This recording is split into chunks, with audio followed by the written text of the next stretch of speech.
आयुक्त अभिनव गोयल यांचा रुग्णसेवेच्या दर्जाबाबत रुक्मिणीबाई रुग्णालयात अचानक दौरा।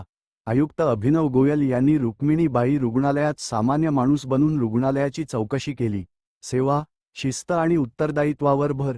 मनपा रुक्मिणीबाई रुग्णालयात ओपीडी वेळेवर सुरू झाली नव्हती। आयुक्तांनी नाराजी व्यक्त केली। आयुक्तांनी रुग्णालय व्यवस्थापनाला बजावले की शिस्त, पारदर्शकता आणि दर्जेदार रुग्णसेवा हीच प्राथमिकता असली पाहिजे।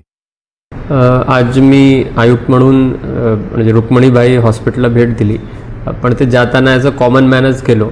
मग तिथे केस पेपर घेऊन एमर्जन्सी वॉर्डला किंवा ओपीडी वॉर्डला, फार्मसी वॉर्डला अशा सगळे ठिकाणी भेट दिली।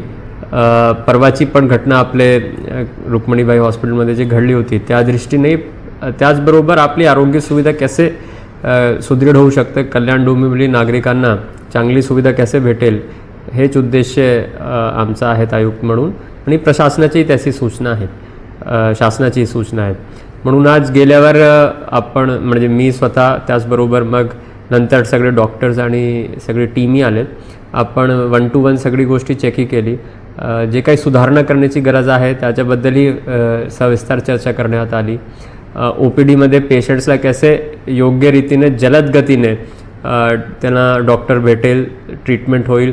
औषध देताना विशेष करून आपल्याकडे सगळी औषधी असायला पाहिजे, आपण मोफत देतो, बाहेरची कुठलीही मेडिसिन द्यायची नाही किंवा पेशंटला बाहेर जावं लागेल असं होता कामा नये, याच्याबद्दलही मी एक तिथे सांगून आलो आहेत। त्याचबरोबर ऑपरेशन निमित्त काही आपण गोष्टी वाढवू शकतो याच्याबद्दलही सविस्तर चर्चा झाली।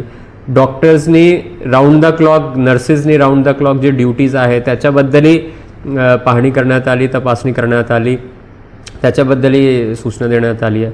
आणि विशेष करून एक रेफरल जे आपण करत असतो, मग अनावश्यक रेफरल आपल्या हॉस्पिटल्सवरून होणार नाही, ते एक खबरदारी आपल्या डॉक्टर्सनी घ्यायचे।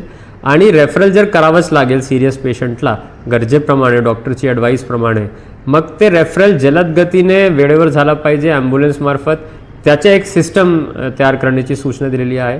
आपले जे डॉक्टर दीपा शुक्ला मॅडम आहेत त्यांनाही जबाबदारी दिलेली आहे की सगळी गोष्टीची तपासणी करून हे सगळे सिस्टम्स व्यवस्थितपणे चालतील याची दररोज मॉनिटरिंग त्यांनी करायचे आणि मला रिपोर्ट करायचे।